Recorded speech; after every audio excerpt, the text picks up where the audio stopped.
Ele esteja convosco. Ele está no meio de nós. Proclamação do Evangelho de Jesus Cristo segundo Marcos.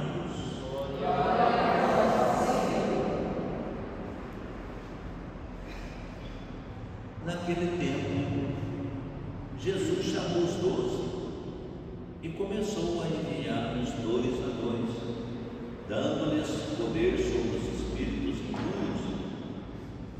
Recomendou-lhes que não levassem nada para o caminho, a não ser um cajado, nem pão, nem sacola, nem dinheiro na cintura. Mandou que andassem de sandálias, que não levassem 2 túnicas. E Jesus disse ainda: quando entrardes numa casa, ficai ali até a vossa partida. Se algum lugar não vos receberem, nem quiserem vos escutar, quando sairdes, sacudi a poeira dos pés como testemunho contra eles. Então os 12 partiram e pregaram a todos, que todos se convertessem. Expulsavam muitos demônios e curavam numerosas doenças, ungindo-os com óleo. Palavra da salvação. Glória a vós, Senhor. Palavra do Senhor.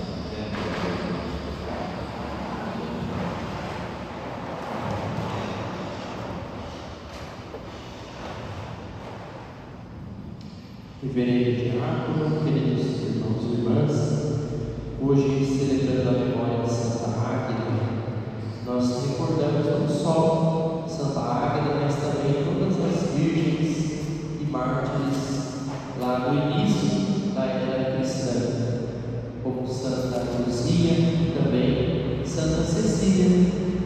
Elas formam o coro ali das virgens quando nós rezamos a oração eucarística número 1, que é aquela oração eucarística mais solene, maior. Nós sempre recordamos os mártires, né?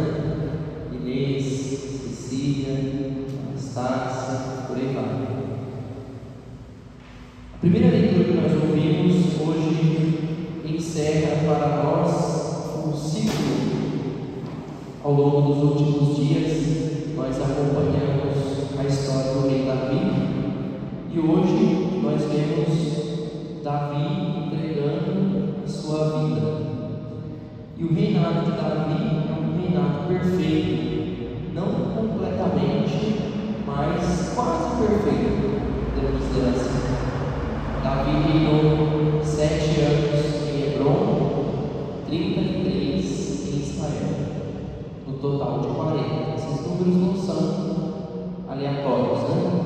7 anos, 7 é o número da completude, perfeição. Os dias da semana são 7, por exemplo, os sacramentos são 7. 7. Depois 33 é a idade com a qual Cristo vai entregar a sua vida, né? 33 anos ele reinou em Jerusalém, sobre Jerusalém.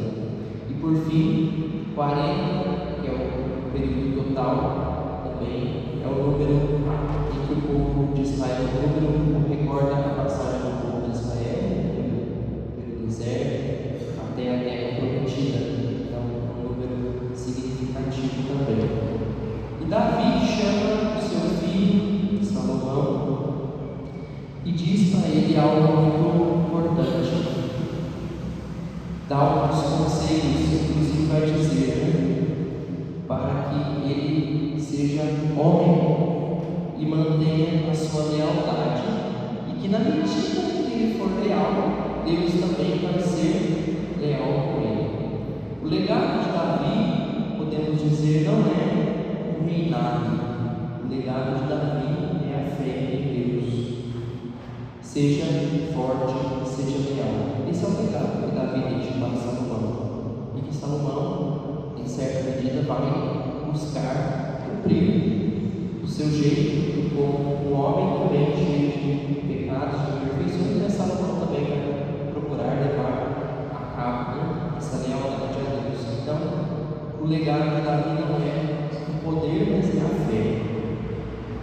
Por outro lado, no Evangelho de hoje, Jesus também nos deixa um legado. Jesus também nos deixa algo muito importante. Qual é o legado que Jesus deixa no Evangelho? Primeiro, o envio missionário. Jesus envia a todos nós que somos batizados. Jesus nos envia. Esse é o primeiro legado. Mas tem um outro legado que aparece no Evangelho de hoje também: a autoridade e o poder sobre o mal. Jesus nos dá autoridade e poder sobre o mal. Mas você poderia dizer assim: mas Santa Águeda não morreu em Marte? Sim, morreu em Marte. Mas o que isso tem a ver? Jesus também morreu em Marte, morreu na cruz, e ele tinha autoridade e poder sobre o mal. Aqui, a autoridade sobre o mal não é necessariamente de acabar com o mal, nesse sentido, porque quem vai fazer isso é o próprio Deus, né? O Senhor vai vir julgar os vivos e os mortos e vai colocar cada coisa no seu lugar. Mas a nossa autoridade contra o mal começa quando a gente não enfrenta o mal, nesse sentido, né? Jesus diz: não enfrenteis quem é malvado. A gente não enfrenta o mal dessa maneira, mas ele ensina um outro jeito, né? Ele ensina também a bater a poeira dos pés, virar e sair e continuar o caminho. Isso é muito bonito em Jesus, né? Então esse é um legado. Outra coisa muito importante e bonita que aparece no Evangelho de hoje é também sobre a unção dos enfermos, né? Nós temos aqui no final, porque Jesus neste texto envia os 12, então são os apóstolos, eles têm autoridade, né? Quem são os sucessores dos apóstolos? São os bispos. E Jesus envia os 12 e dá a eles autoridade sobre o mal, sobre os demônios, e diz o texto que eles curavam muitos doentes, ungidos com óleo. Depois a carta de São Tiago vai reforçar isso, né? Se alguém estiver doente, visite esse irmão, unja com óleo. Claro, está falando para os presbíteros, né? Para os bispos, os presbíteros. E aqui Jesus já deixa também esse sacramento, que é o sacramento da cura e da salvação. Muitas pessoas não entendem o sacramento da unção dos enfermos. Hoje já se superou um pouco isso, né? Antigamente chamava-se de extrema unção. Então, se a pessoa estivesse morrendo, chamava o padre.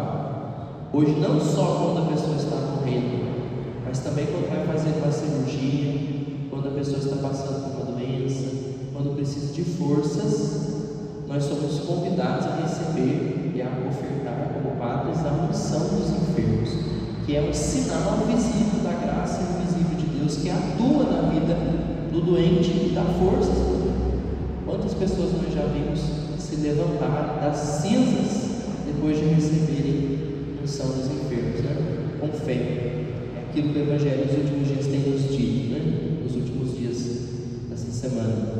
A fé, ela é um elemento fundamental. Por isso, mais importante do que o reino é a fé. Davi não deixa o poder, mas deixa a fé. E nós podemos nos perguntar, por fim, o que é que nós temos deixado como legado. Se você morresse hoje, qual seria o seu legado? O que você deixaria para as pessoas? Santa Águeda deixou sua vida, o seu exemplo, o seu martírio. Jesus nos deixou tudo isso, a sua vida também. Davi deixou a sua fé como legado. Mas o que é que nós temos produzido como frutos do nosso batizado? O que nós temos deixado como legado? É importante avaliar isso também. Nossa vida não pode ser infrutífera. E se você percebe que não tem deixado muitos frutos, sua vida não tem tido muito legado, você pode também pedir essa graça a Deus, para que a sua vida seja frutífera, frutuosa em virtudes. E assim nós podemos também enriquecer outras pessoas com a nossa vida. Não é com dinheiro, não é com poder, mas é com o nosso exemplo de vida, com o nosso testemunho. Que possamos então caminhar assim como o rei Davi, entregando a nossa vida a Deus, no gesto de humildade, e também entregando o nosso legado. instante de silêncio.